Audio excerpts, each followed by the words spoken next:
করতে পারছি। এই জন্য আমি প্রবীণ অধিকার সমস্ত প্রবীণ ভাইদের ধন্যবাদ জানাই। আর আমাদের মাঝে উপস্থিত আছে আমাদের 42 নম্বর ওয়ার্ডের প্রবীণ অধিকার সংগঠনের সভাপতি জনাব মাহবুব ভাই। উনি আপনার কিছু মূল্যবান বক্তব্য বলবেন।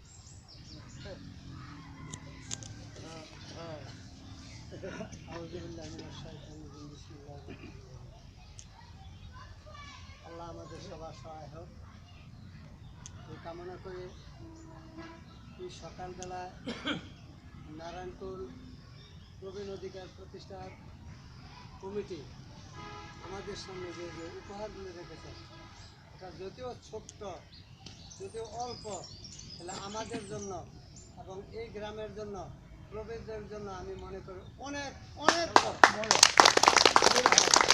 কারণ উনি যে প্রচেষ্টা যে চেষ্টাটা করে আজকে আমাদের সামনে